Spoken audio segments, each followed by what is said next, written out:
Hey, what is going on? Isaac Mashman here. Thank you for clicking on this episode of Chase the Vision. Now, I sound a little bit more solemn and lower energy, and for a good reason. And it might also be unusual to be hearing my voice before you hear the podcast theme, but rest assured that was done intentionally. And by intentionally, I mean to protect you if you are in need of protection. Now, today it is not a traditional interview style where I have a guest on and I talk about their stories and where they grew up and their business and how they got and achieved the things in their life that they have achieved, but rather a conversation with somebody who views events from a different point of view. And I'm not talking politically, I'm talking based on age, based off of experience, and based off of being alive and older during an event that changed the course of a lot of the United States and of the world. And I'm talking about 9/11. Today marks the 20th year anniversary of that tragic event that made 3,000 people, undeserving people, lose their lives. And I was very young. I don't have any recollection. I was literally a baby when the two towers fell. And so I wanted to make sure that I don't know where you were on that day, how deeply it affected you, if you personally lost a loved one. But if this episode and this subject matter can potentially harm you or bring you into a negative mental state, emotional state, I ask that you go back and maybe turn the technology off today, right? Take your time to relax and to grieve and to do other things that are not talking about this subject matter. And I say that with the most solemn of heart and the most respectful of hearts. There are other days that we can go ahead and talk about business and everything else. Now, if you are somebody else who is wanting to hear a conversation and hear things that have never been talked about before, what I mean by that is Fenity, his name is Joseph Fenity, the man I have on today. He approached me a couple weeks ago saying that, Isaac, I have these tapes from students that I interviewed for a high school project right about 6 months after 2001, the events of 9/11. And I get the perspectives of the students. And I have three that I recently come across from the students of Stuyvesant High School, or Stuyvesant, New York, rather. And would you like to, air them? Would you like to bring their voices out into the world? And I said, yes, absolutely. And that is what we are talking about. We have three audio clips. They are not graphic, but you can tell that they were taken in New York City, and they are from students who are attending Stuyvesant High School that was only a couple blocks away from Ground Zero. And so this is a fantastic conversation. We cover a lot of different information from an unbiased point of view, which is refreshing in today's world. So I'm going to go ahead, let you click off, or let you continue listening. You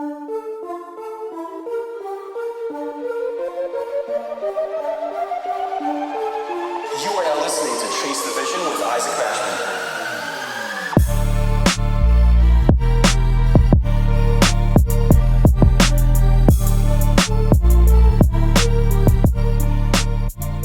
Hey, what is going on, everybody? Isaac Mashman here, and you are now listening to another episode of Chase the Vision with Isaac Mashman, the podcast that is all about helping you become a more capable individual, and me sharing my experiences and knowledge in business, life, and personal growth, while also interviewing people to share their experiences and knowledge. But today, I do not have a traditional episode. I have an episode with somebody. He's on the other end. He's a good friend of mine, but we are not spending the likeliness of this interview or conversation talking about him, talking about his professional accolades. Now, they're impressive, but we're actually talking about something that is arguably more important than either of our accolades or your accolades if you're listening to this. And as you know, the 20th anniversary of 9/11 is today, if you're listening to this when I'm publishing this. And that marks a massive milestone. 2 decades since 3,000 Americans lost their lives, and international citizens as well. And I got reached out to by Joseph Fenity, who is an award-winning journalist. He's a writer, he's a documentary director, and we met originally, I think, like 8 months ago or something through Twitter, and we started developing our friendship. And he did a documentary it was about 6 months after the acts of 9/11. And what he was doing is he was actually interviewing these students. He was interviewing people and young kids that were there in the city, because afterwards and after that event, everybody was talking about the adults. They were talking about the military. They were not talking about the kids who were actually impacted sitting in class watching the towers fall. And he recorded interviews and he released a documentary in 2001, 2002, and he recently came across a couple of different tapes that were not included in that documentary. And he hit me up and he's like, Isaac, I need to go out and bring these people to the public's view. I need to share their voices. And I'm honored to be doing this episode today. It's not a traditional episode, but it is just as important, more important than anything. And so I'm here to introduce Joseph Fenity. Fenity, how's it going, man?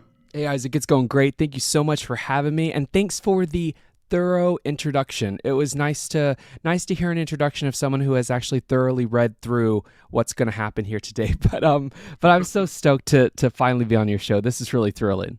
100%. And it's honestly months in the making, because we talked about doing this, a few months back, but I had some other guests lined up, and then you messaged me and I was like, man, how could I pass up on this opportunity? It's important too. And it's interesting because you were older when the acts of 9/11 happened, and I was actually younger, right? I was 1 or 2 years old during 9/11, and you were a junior in high school.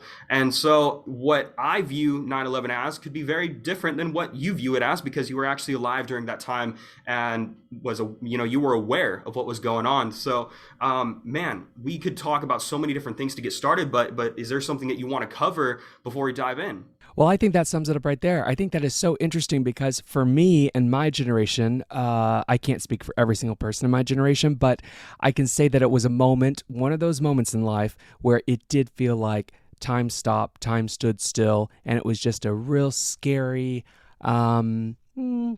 I don't know, I need to get out a thesaurus and say something better than scary and freaky, but it was just a freaky kind of like time stood still and you'll never forget. And it seems, Isaac, some days like time hasn't moved on all that much. And then I have wake up calls where I call you up and I say, hey, you remember 9/11, right? And I asked you what year you were born, and that put it into perspective for me that regardless of how big or tremendous a moment in history might be, or how much impact a certain moment might have on you, at the end of the day, the clock ticks forward and time does march on. And so that was like, it was great to have that initial pre-interview conversation with you where it put it into perspective for me that, wow, so, like everything in life, if it didn't happen for you in a certain way, it may not have the same impact. Maybe it has a different impact. But it was interesting to hear that you were just a baby back in '01. What do you remember? Do you remember, like, you grew up in a 9/11 world, I guess, right? Yeah, and the interesting thing, if we were to put it into perspective for people listening, is I learned about 9/11 through textbooks. You learned about 9/11 by actually being a part of history.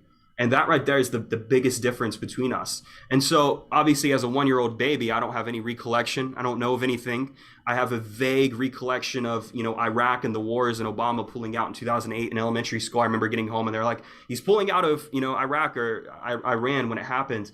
But it didn't mean anything to me. And I'm not saying that it didn't mean anything because it's not meaningful. It's simply, I was a young kid in elementary school, so I wasn't concerned with the idea of politics and war and what was going on. And whereas you, when that happened, were older, right? You were in your 20s or maybe even early 30s, and you're like, you're concerned because you're able to pay attention to what's going on. And so there's definitely that interesting, dynamic. But I can look back about 9/11 and be like, wow, like I have massive respect for the firefighters. It was horrible what happened.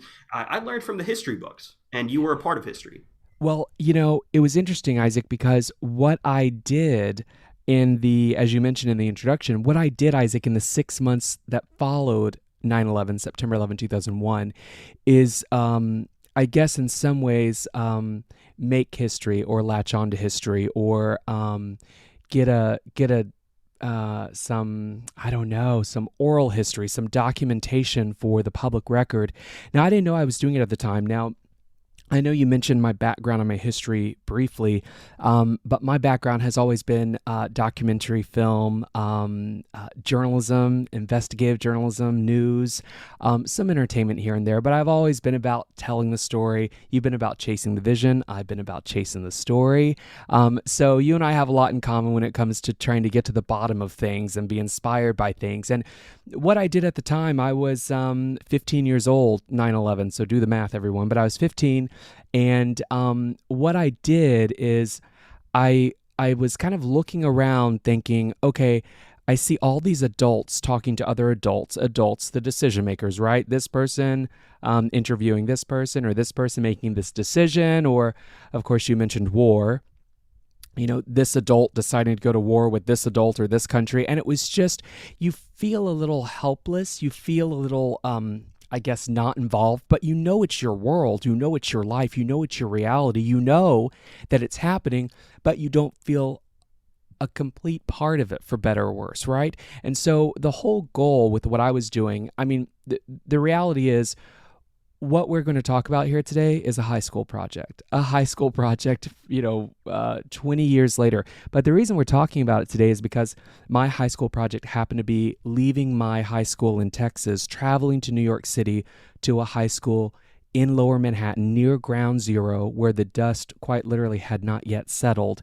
And I set out for this high school project 20 years ago to interview kids impacted by the events of 9/11. And what became of that, Isaac, was a project that I made an A. Eventually, it was turned into a documentary film. But after that, Isaac, all these years have gone by. That was it, right? Done and done. Well, recently, I found tapes of interviews that were never included in the original project. And I'm listening to these tapes, the only one in the world listening to them because they're on this little cassette tape. I know they're nowhere else. They're not in a cloud, right? So I'm listening to these tapes and I'm thinking, okay, these are interviews that must be a part of the public record. These are firsthand accounts from young people, regardless if they're young or not, but the purpose of my project was to capture the youth of America and how they were impacted, because that's, again, what we were not hearing.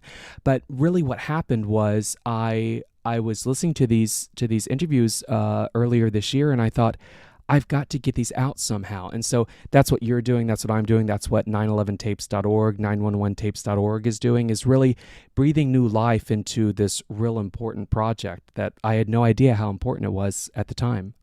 Mm-hmm.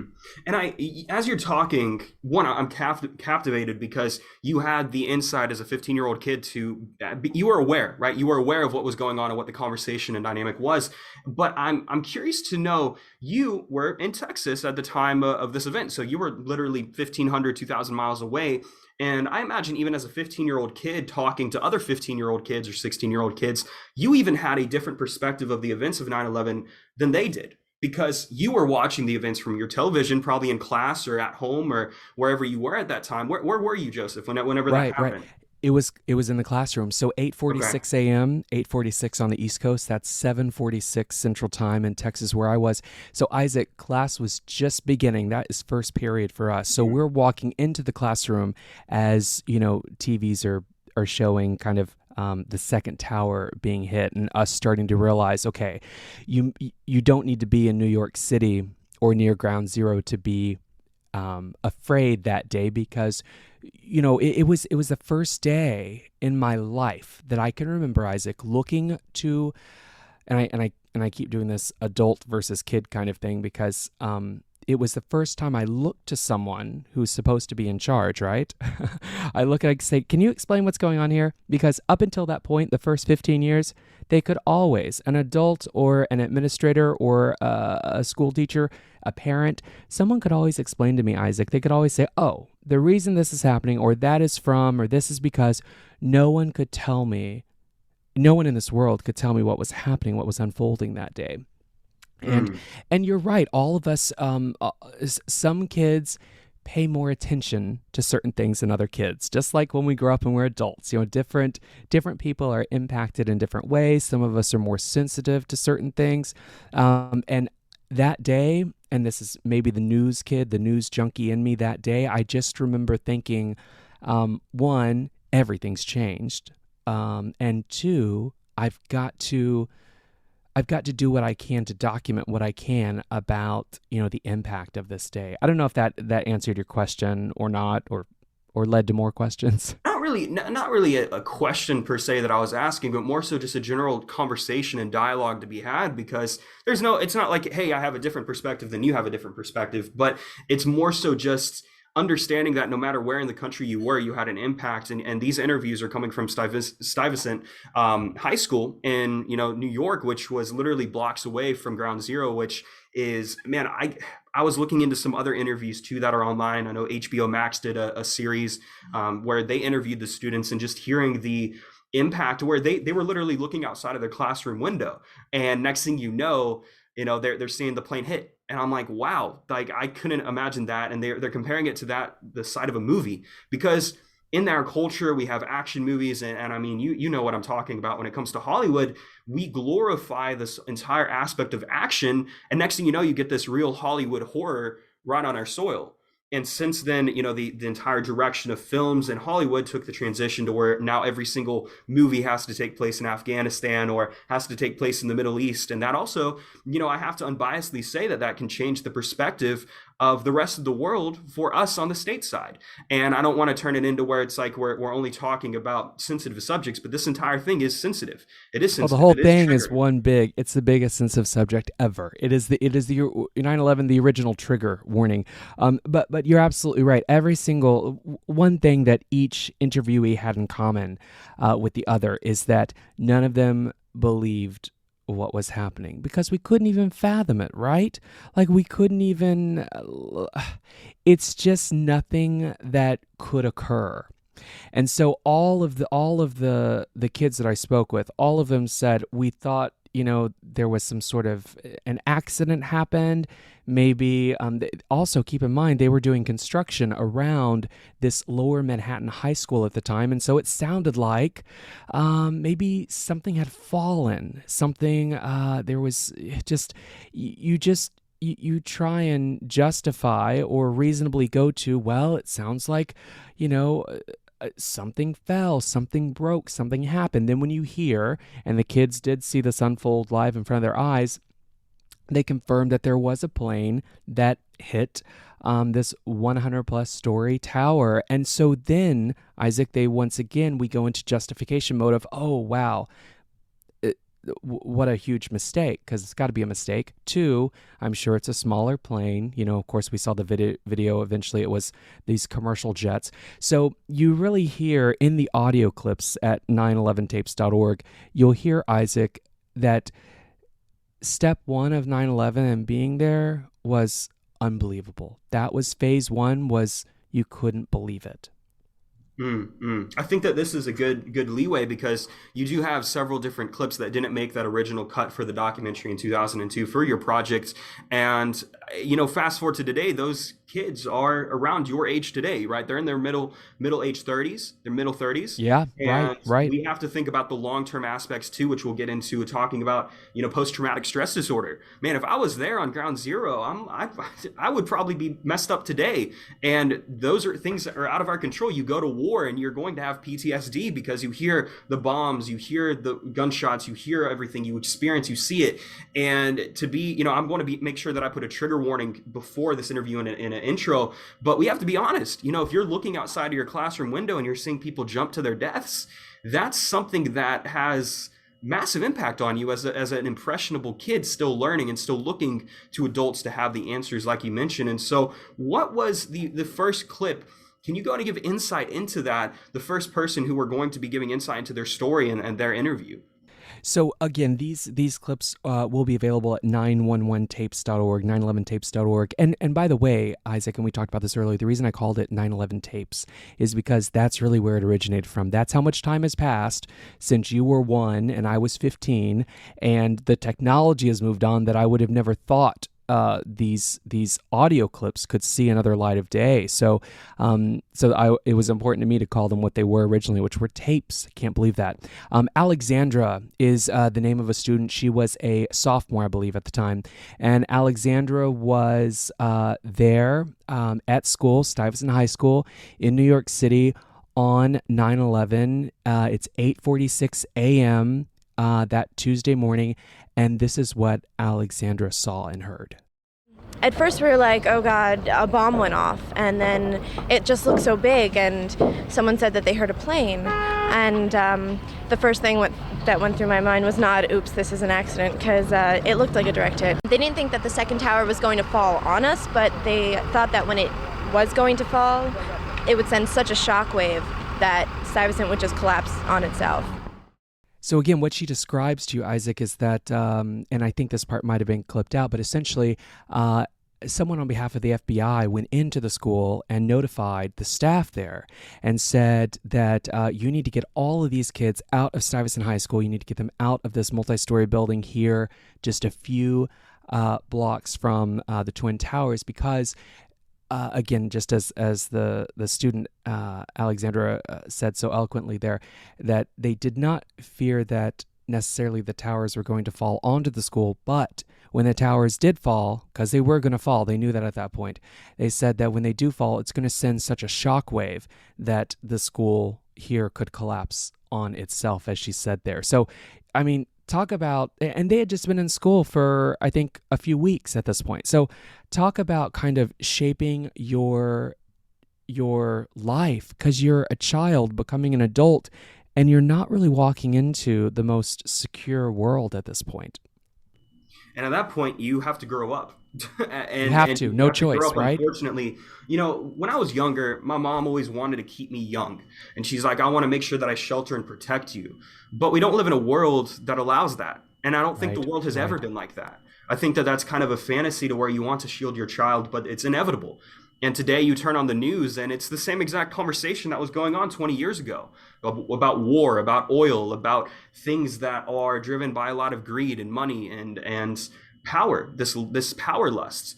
And like in Alexander's case, imagine if this is one of those things to where it's good that the towers didn't collapse in any other way, because that would have killed even more people. And that's a horrific thing to think about. But the fact that they were worried about a shockwave, and you have these young kids that are just trying to go into their class. And I think it wasn't even a couple of weeks. I think it was actually a couple of days. I think you're right. When the school started, from what I was hearing from some of the different people that I was listening to.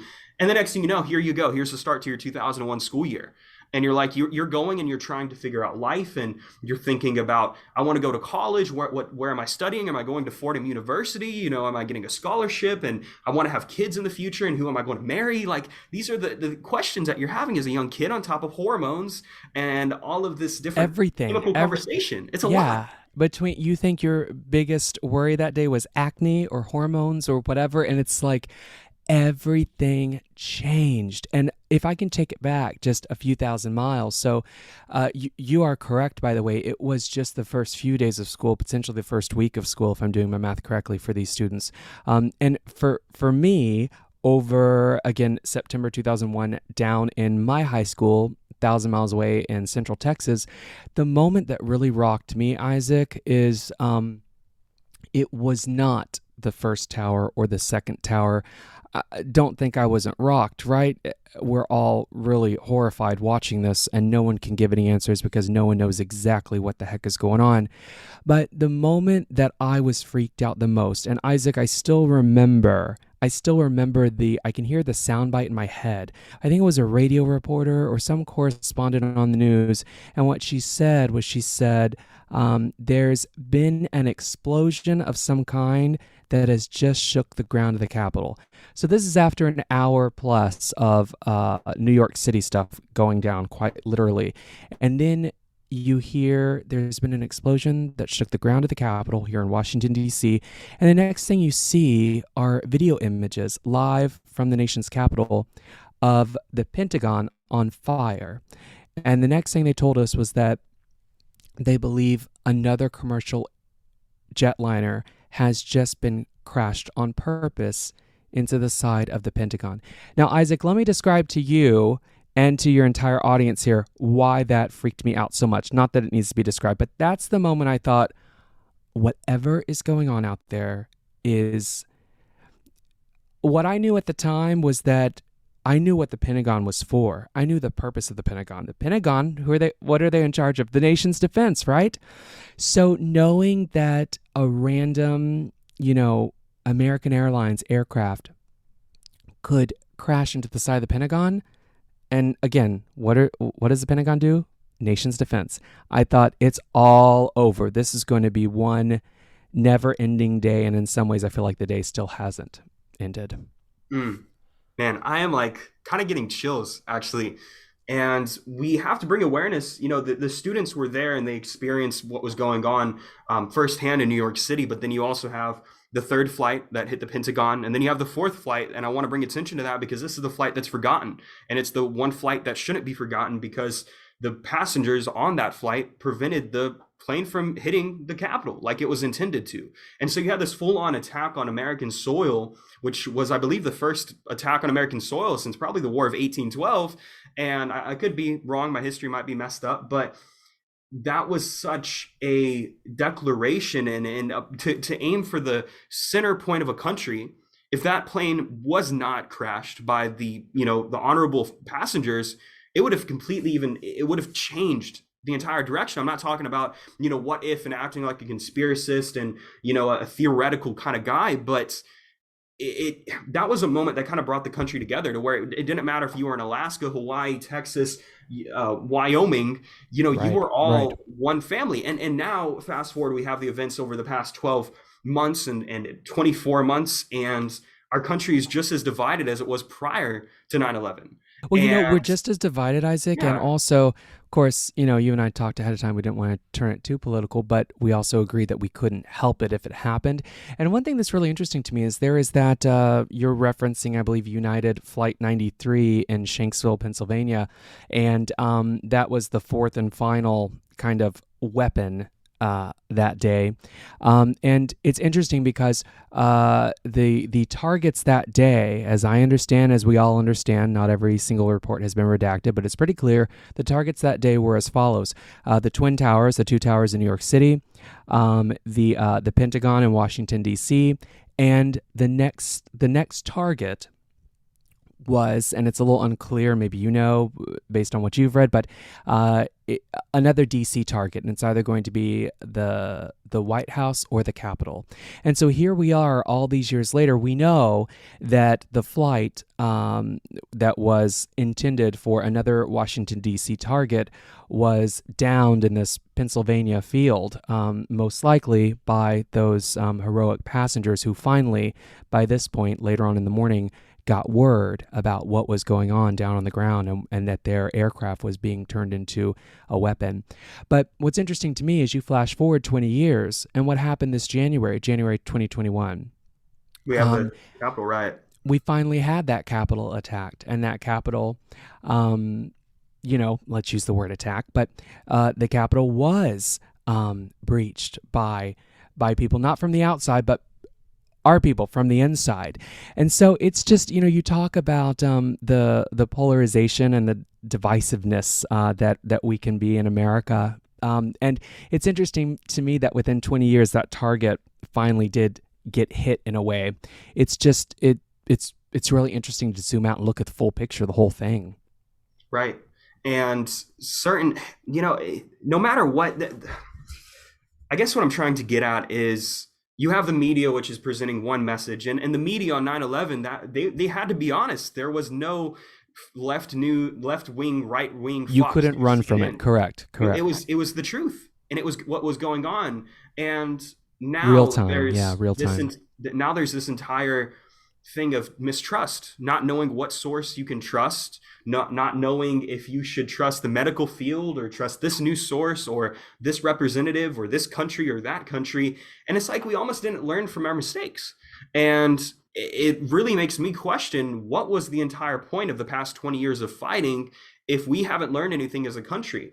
And this is my viewpoint. I'm more so socially liberal and fiscally conservative. I oftentimes side with conservatives when it comes to finances and taxes and some freedoms, and I'm more so socially liberal when it comes to other topics that are divisive, because I see it from logic. I try to view everything with a logical pair of eyes, but there's no avoiding what has happened over the past 24 months between the pandemic, and then you also have pulling out of Afghanistan. You have the divisiveness of the political campaign for the presidency, and I'm almost disgusted by it, because I wish that we could all just kind of move together, because America's falling behind from other countries that are together, such as Sweden or New Zealand. Like, these are the countries that are leading progression, and progression in a good way. And so I don't know. I wish more would have come from everything that's happened, because I feel like we're almost backtracking. I think that I'm with you. I wish more would have come from all that's happened. And I think that's part of the reason, again, we're sitting here 20 years later. I would have never thought that I'd be talking with you about, out of all the things I think I've accomplished in my life, we're talking about a high school project. But that's how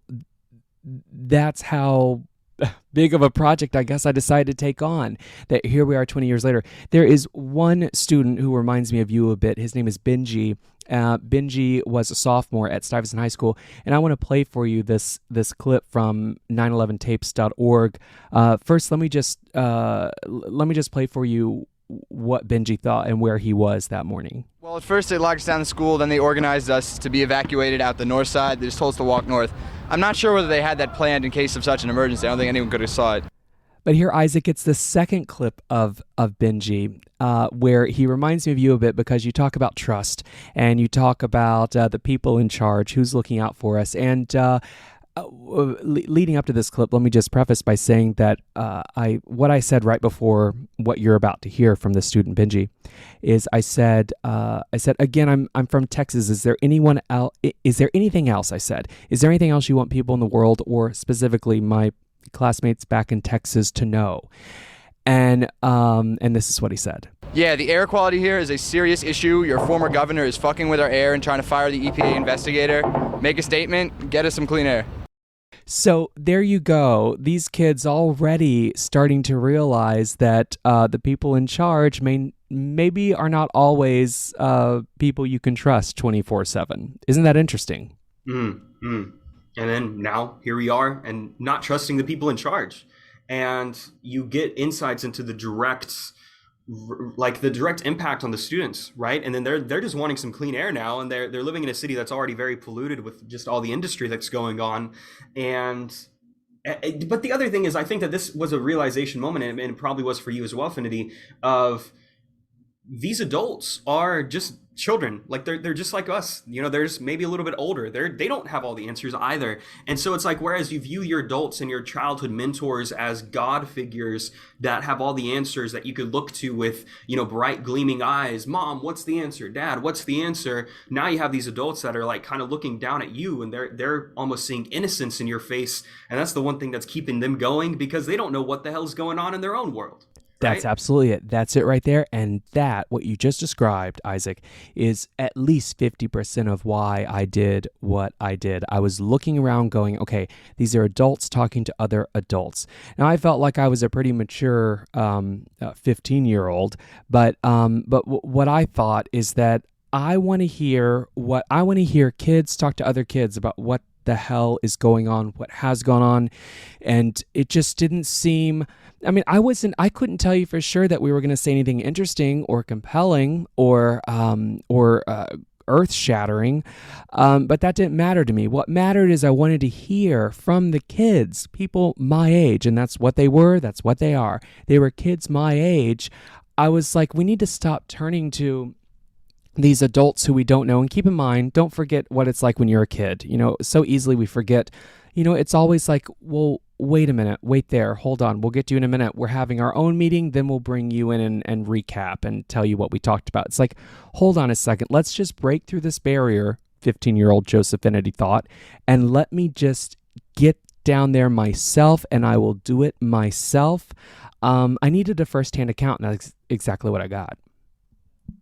And I think that, There's this thing where growing up, especially maybe in some more southern households or a little bit older households, they say, you're the child, you don't speak until spoken to. But this was a case to where you needed to be heard, like you needed to. And I could only imagine the kids, man, who needed therapy sessions afterwards, who are possibly still attending therapy. And then you have to take it a step further about the kids who you might have not interviewed, but the kids and the children who had firefighters and police officers and people working in the towers who lost a loved one. And I have to ask, did any of the students that you interviewed from Stuyvesant have parents that they lost that day? Surprisingly, none of the students I spoke with had a direct connect like that. All of their stories had to do with how they maybe volunteered at Red Cross in the days and weeks that followed 9/11, how they joined certain or launched certain community efforts to help other people. It was pretty amazing that there was no one in the circle I spoke with that had any sort of direct loss. But it's also important to note that the impact seemed to be just the same. Like, it was so weird. I don't know how to describe it to this day, but the impact each person had, or which was had upon each person, I guess I should say, was it didn't matter if you had lost someone directly or not. We were all on the same page. It's kind of like, when you walk out of the house in late 2020 and everyone's got a mask on and you're like, oh yeah, you know what's going on. Same thing after 9/11. After 9/11, you'd walk around this country, and anywhere you could drape a flag, there was a flag draped. There was this "I've got your back" kind of, I guess you'd call it patriotism, but there was like this real, like, we're in it together. And that's a sense I got from all of the interviews at 911tapes.org, 911tapes.org. That's the sense I got, Isaac. I got the sense that regardless of how direct or indirect each person was involved or what type of story that they had from that day, they were all in it together and they all had each other's backs, which still to this day I feel is really inspirational. It's because you're losing a part of your family, even though you might not know them, right? You just have this understanding that you are family. It's like if you get word that a third cousin passes away, it's like you might not know the person, but you're still like, okay, wow, like we shared the same blood as them. And as an American, it's the same thing. And that unity is what made the country great after the Civil War, coming together as a country and uniting, and other events such as World War I and II. We came together, and it's like these moments of tragedy lead to moments of unification. And then you have this other conversation too, which I don't want to spend too much time on, but then you have the conspiracy. Was 9/11 something like that was an inside job? That was something that was used to bring the country together at a time of war. And it's like, oh, the country's going good, so let's go and declare war. And that stems from a direct mistrust of government officials. And so did any of the students that you interviewed had that kind of mentality, or were they just still in the moment of like, wow, this happened? They didn't really have time. I feel like that whole conspiracy conversation actually stemmed much later than it did, like a couple of years, after the events. They probably came up like a decade. I think you're right, but I do think that even within just the minutes after 9/11, there were questions, unanswerable questions. But now here we stand 1, 2, 3, 4, 5, 6, 7, 8, 9, 10, 11, 12, 20 years later, and there are still some real legitimate questions. The the old saying, who knew what and when? Okay, of course, yeah, that's journalism 101. What did they know? When did they know it? But there are a lot of important questions that were brought up in the years which followed 9/11/01.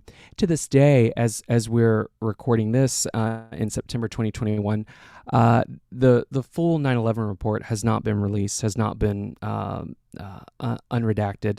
There are still questions that some of the victim survivors have for the U.S. government, for the intelligence community. And I think that two things, Isaac. One, we're always going to have unanswered questions, legitimately or otherwise, right?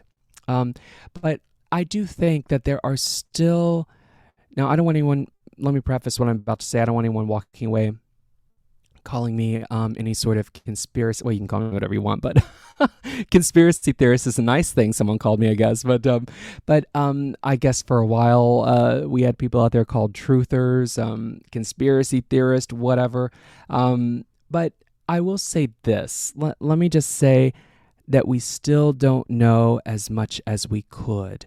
I'm not talking inside jobs. I'm not talking how the towers fell. Were they supposed to fall this way? I'm not talking about a random plane being flown into a hangar in another state where the people disembarked from there, the passengers. That's not what I'm talking about. But what I am talking about is we still don't have all the answers, and I think that certain officials do have some of those answers and can fill in some of the blanks as to why certain things were handled the way that they were in the months leading up to 9/11, and why they were handled the way that they were on 9/11 and the months and years that followed 9/11. There are pieces of reports and information that are blotted out, and I think it would mean a lot to the family, the survivors of victims who lost their lives on September 11, 2001, to have a few more answers. And it would help people like you and I guess 9/11 bystanders, if you will. It would help people like us kind of maybe regain trust, or at least get some answers that we're probably owed as American citizens, I would think. Absolutely. And I'm coming from a place of curiosity because I do ask these questions. I'm the big thinker of, hey, is life on another planet, right? But sometimes you have to bring yourself back to reality in the world that you're living in before you can think about escaping it. And I think that by releasing that report, it would actually cause more mistrust rather than trust. And it's not because there is some conspiracy going on, but because looking back, the news would probably target and say that it could have been handled better. And it's not even that it was an inside job or something like that. Like, it's just clear that it could have been handled better. But looking back, hindsight is 2020, and that's unavoidable and inescapable. Yeah. And again, it's like, how do you handle something like this? How do you handle, the events that went down on September 11, 2001? Well, some answers are very legit, Isaac, and some answers are like, yes, we could have or should have done A or B. Others might argue, how could we have known? Of course, there was that memo that said bin Laden determined to attack within U.S. Those are moments where that's going to be awfully embarrassing for someone to have to answer to that. But then there are also maybe other elements of that day and the events leading up to that day where it's like, well, how on earth could we have known fill in the blank? But it'll always be up for debate, whether it's the aliens at Roswell or the assassination of JFK or the towers on 9/11. We'll always have multiple conversations going about this, won't we?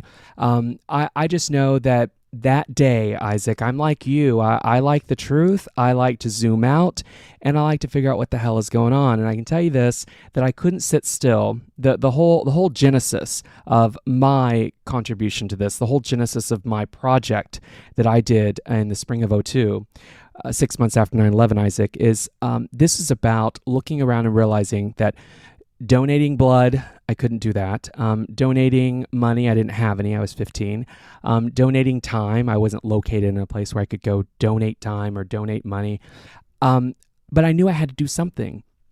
I couldn't just sit there. And that's the one thing that's remained the same in my life. I'm still that person. I can't just sit there. I have to somehow find a way to contribute.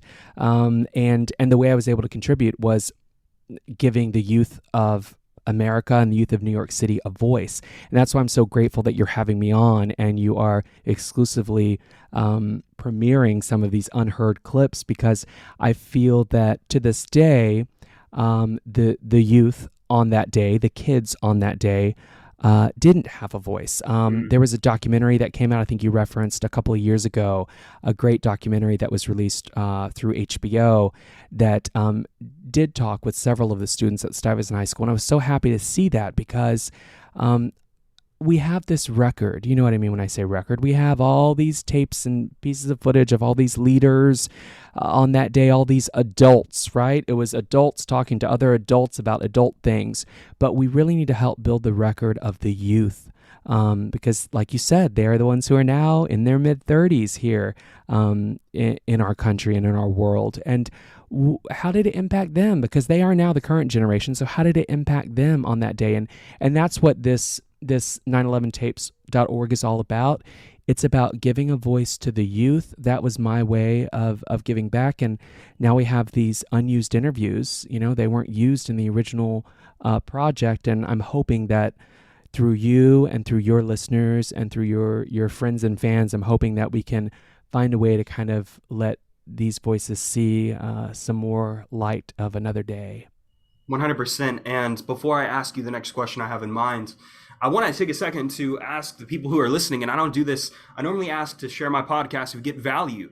This isn't about getting value. This is about hearing history. This is about hearing real accounts, and this is about hearing people that were there on that day, whether you're 15 or whether you're 45 or 80, right? And so if you're listening to this, I do implore you to share this, not for my sake, not for Fenity's sake, but for the sake of these stories that have never been heard, because I think that that's just, it's fascinating to me because it's almost like we're opening up a time capsule. And I've always wanted to do that. I've always wanted to find a geocache or find a time capsule and open it up. And Fenity, you granted me that opportunity to open up a time capsule right now. And thank you. And again, I'm honored. Now, how many people... And thank you for saying that. And you've summed it up perfectly, Isaac. I hadn't thought of that phrase until just now, but that's quite what this is. This is a bit of a time capsule because this is firsthand accounts, you know, within 6 months of 9/11, right there in ground zero. So thank you for encouraging the audience to share. I feel like this is so compelling, and I think time capsule is just the perfect way to put it. That's said very well. Thank you. Because this isn't, yeah, of course, and this isn't second, third, fourth, fifth hand information.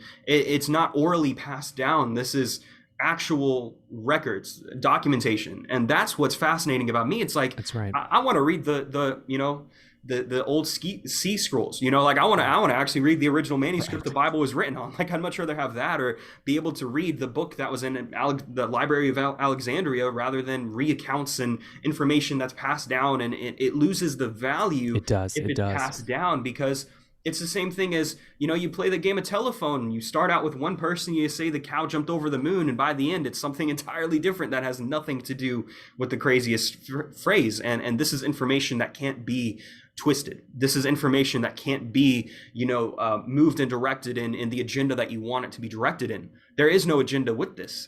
And that's the cool thing. And so how many people did you interview? How many students did you interview overall for your project? You know, we talked to about 15 kids, give or take, which, by the way, looking back at this footage recently, and I should make clear for everyone in case it might come off as a bit confusing, but it was originally a video project. I've decided to release only the audio because for several reasons, but I thought that the visual could be too distracting, and not just because it's an old VHS tape, it doesn't look that great, but I just really wanted the focus and the emphasis of this time capsule, as Isaac put it. I really wanted the emphasis to be on the voice of these kids. So again, originally a video project, and now I'm kind of extracting the audio because I want it to be pure. That's number one, by the way, Isaac. You talked about stuff being, you didn't say mismanaged, but, different agendas are being kind of, used in different ways. I wanted it to be really pure. And I think that audio, me, I'm a big podcast fan, Chase the Vision and beyond. It's like, I just feel like you can mess less with audio, if you will. And so 15, give or take, approximately 15 students were interviewed. It was interesting to me looking back at the footage because it was, I guess, the way that you would handle a high school project. I mean, I looked at the footage and I thought, that's it?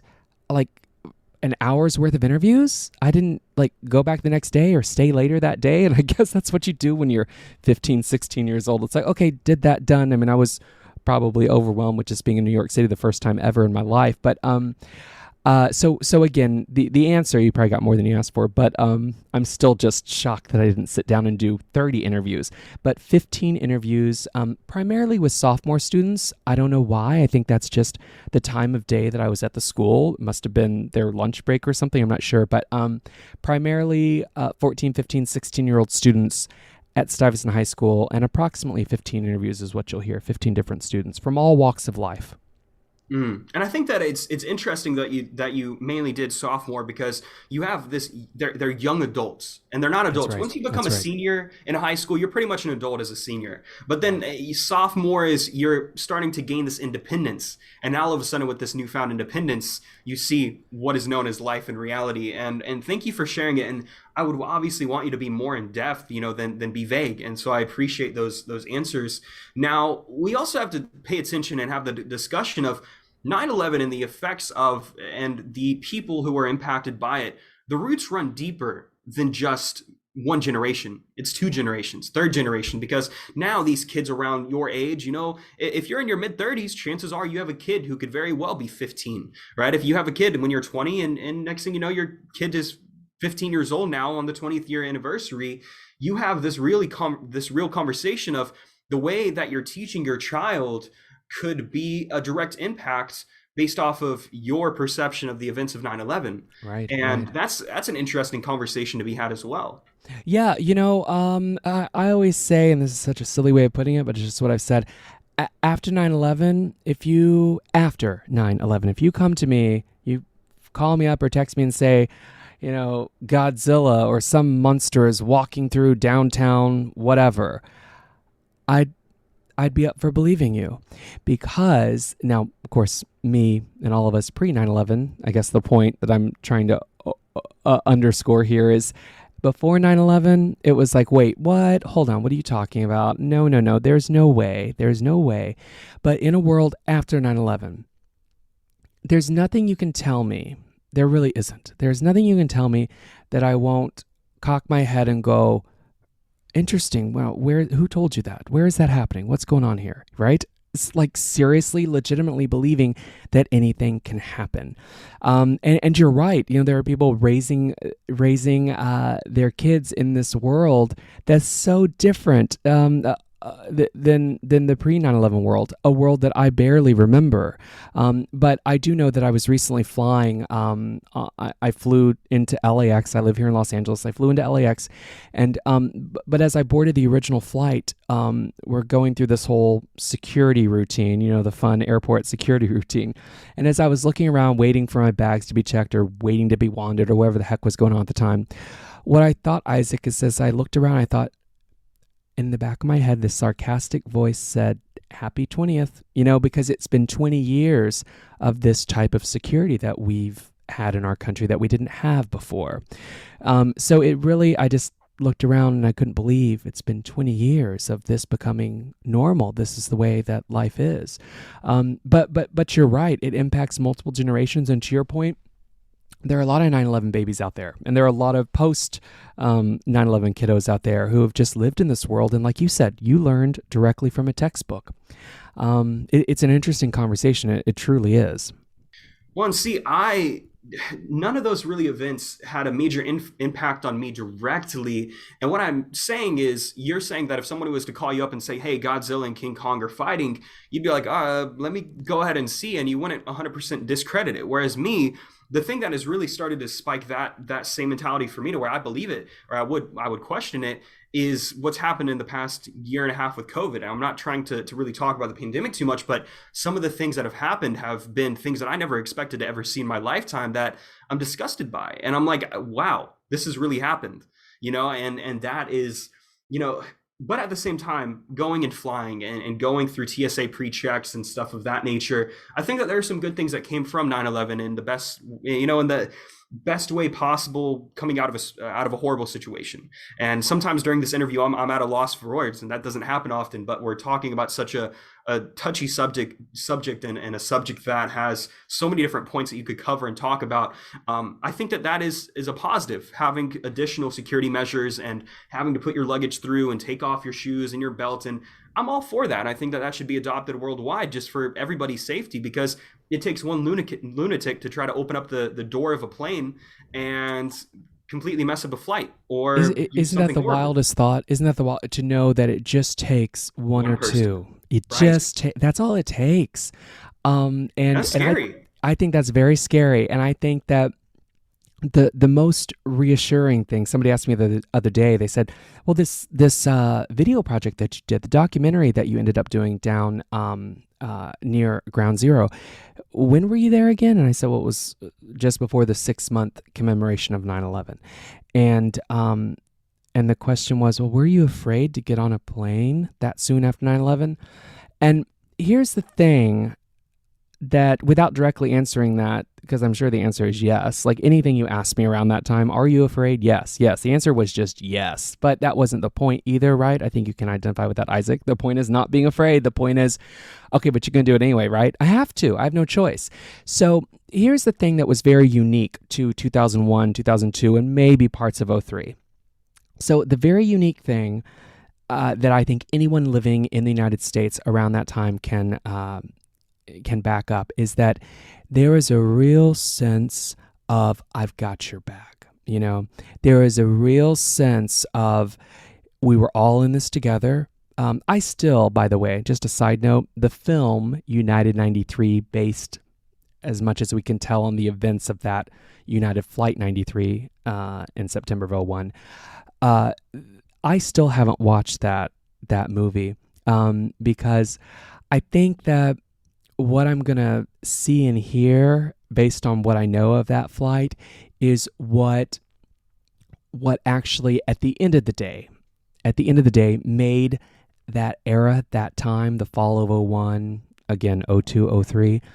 I think what 9/11 did do is it caused us to really look out for each other. Again, you got a plane in the side of your Pentagon. The Pentagon is the nation's defense. So what are you going to do then?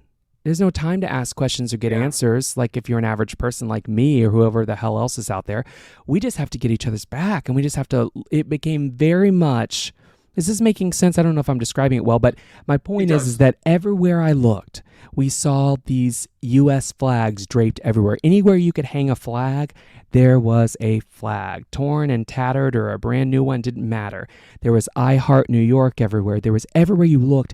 And anytime, anything within those 12 to 24 months, maybe a little bit more after 9/11, anytime anything was a little bit out of the ordinary, you would see all of us kind of get together, quite literally, even get real close to each other and start to talk. And how do I describe this? You could just feel that we were all working to figure out what is going on over here. Can we figure out this, in this post 9/11 world?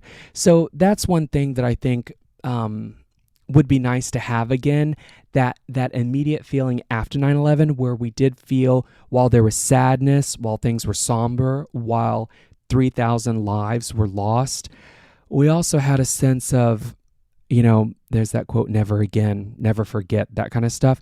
We had a real sense of, there was some anger that really inspired, and you felt like people had your back. I don't know if that makes any sense, but you really felt like you'd look around, Isaac, just imagine you at a bus stop or at an airport terminal or wherever you are in this world, in this country, and you'd know that someone would have your back. Right. And I think now, here we are in 2021, we are, to steal a made-up word from a friend of mine, exhausticated. Exhausticated would be how he would word it. We are, like, we've been through a pandemic. We're in the middle of one, apparently. Like, it's like, so I don't know how you feel, but it seems that we were at a point in time where we could really have each other's backs, and now we could have each other's backs, but I don't know if we quite do. Well, I think that we actually, as a civilization, as a country, as a nation, want to be together more than any other time ever before. I think that everybody is really striving to do that. And I think that the one thing that's in that way is the media. And you, as somebody who's in the media, you saw how newsrooms worked, how journalism goes. And it's like, the media has such power and influence, and I'm in the industry of public relations, so I know how it acts. You know how somebody is going to fabricate a story or exhaust one specific detail of an event in order to fit their agenda rather than focusing on the event as a whole. And now you have the media who has this control of all of us, because if you're trapped inside, you're on social media, you're watching the news because you can't go outside because you're in quarantine. So it means that your direct line of what is actually going on is through your TV screen. But I've seen, hey, it's going to rain outside, and you look outside and it's bright and sunny and beautiful and gorgeous. And I'm kind of curious to get your take on the media, and do you trust the media today, Fenity, coming from being a media professional? No, I think that trust is a tricky word. I think that's probably a good response you'd hear from a media person, right? But I think you got to look at the source. I mean, it's so. I'm a nerd, okay? I'm a nerd. I admit it. But I'll go to, I was visiting a friend in small town Texas, and I went to their local TV station's website. I was looking at the headlines, but I also looked at the bottom of the website to see who owns that. Who owns that station? And it was owned by a company that I'm very aware. I'm well aware of this company having an agenda and a motive. And so I think it's all about looking at the source. And I tell that story about visiting the friend in super small town Texas because the owner is a big corporation on America's East Coast.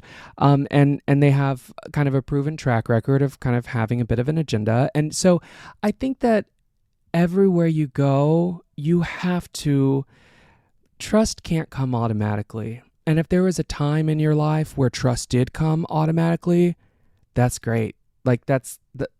I wish I could just, can you imagine, Isaac, how much easier our life would be if you and I would just let go, calm down, just trust the system, trust the process.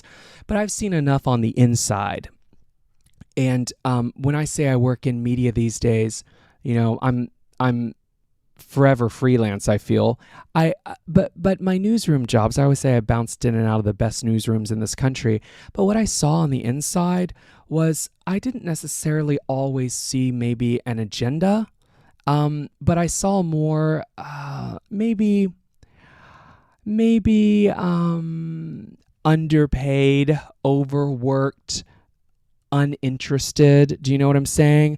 So maybe some of the people delivering your news or doing your news gathering in your community works for some big company, and they're underutilized, underpaid, not allowed to go chase after the stories that really matter because we need to go get this fire on 13th Street.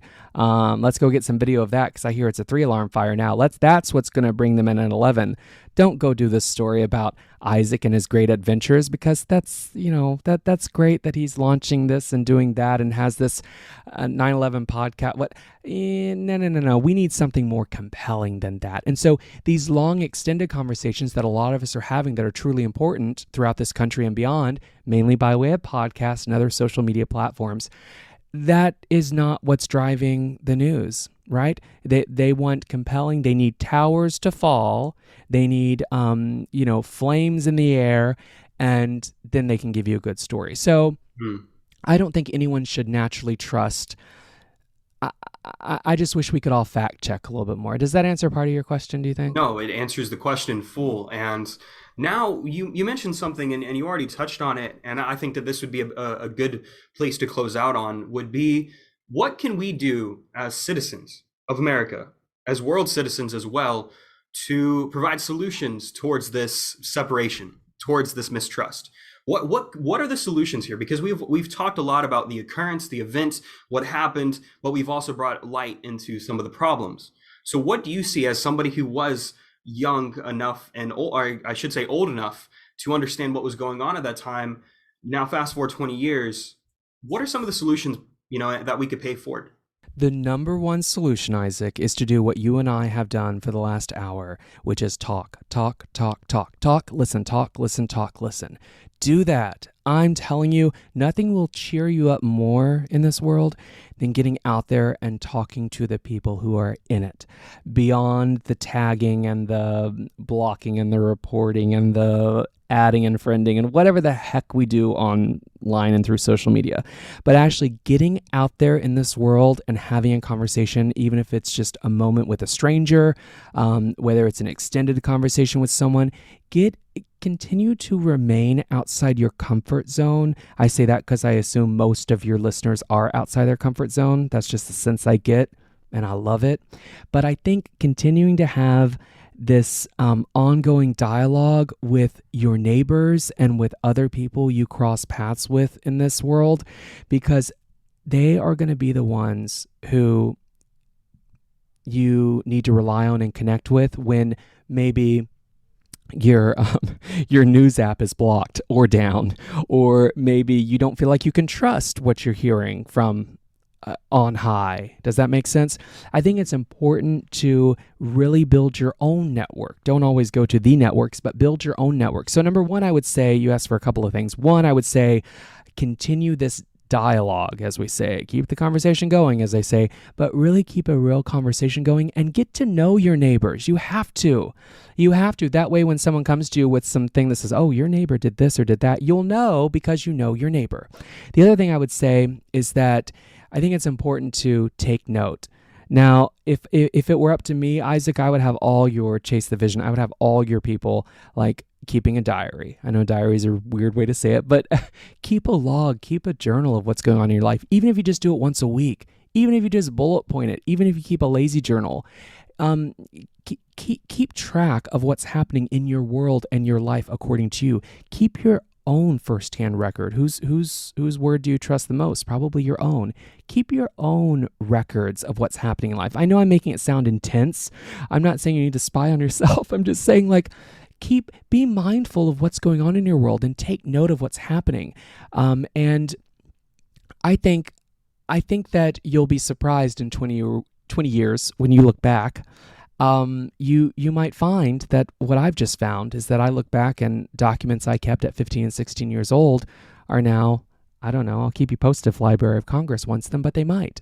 I'm just thrilled that you were interested, Isaac, in getting this out there. I have long admired you ever since we first came in contact a year, 2 years ago. I think your energy and your commitment to just the truth and your commitment to positive and honest approaches to things in life, we need more of that. So I just think those few people who aren't subscribed to your podcast should be. And I just think we keep going at this world kind of like you and I are doing it, going our own ways and keeping notes and having podcast guests along the way. Thank you. And I I have nothing to add on to that, because that right there is what we need more of, and more conversations, more dialogues, more honest and truthful and unbiased conversations too, to where just because you might identify as a conservative or identify as a liberal, right, we need to drop the phrases. We need to drop the titles and come together and actually like have that conversation as man to man, woman to woman, person to person. And I think that's going to be the answer and the solution. And so, Fenity, I know that we haven't talked about you, and I'm going to invite you on in the future for an interview to where we actually talk about your story more. And thank you for not talking about me, because you did what I wanted you to do. I wanted to talk about the kids at 9/11, the kids that were there, and that is the focus I wanted. You did it automatically because you knew. But I will tell people, go to Joseph Fenity, FENITY.com, josephfenity.com. You can find all my stuff there. But really what I hope you and others do this September, the 20-year marker, is go to 911tapes.org, 911tapes.org, and go listen to these unheard interviews right there at Stuyvesant High School in Lower Manhattan. And I appreciate you, Isaac. Thank you for giving me a chance to chat with you and giving these kids, the youth of 9/11, a voice. I so appreciate it. Fenity, 100%. And it's the least I can do for the people who continue to shape our country. So, brother, it has been an honor. And guys, if you are listening to this, make sure to share it. I'm not going to ask again. I just think that sharing this information that is vitally important is important. Do your due diligence and pay it forward. I'm curious to know your own thoughts. Message me. Where were you on the day of 9/11, and how did that impact you? Because I think that would make an interesting conversation. So be on the lookout for new episodes. And without further ado, much love.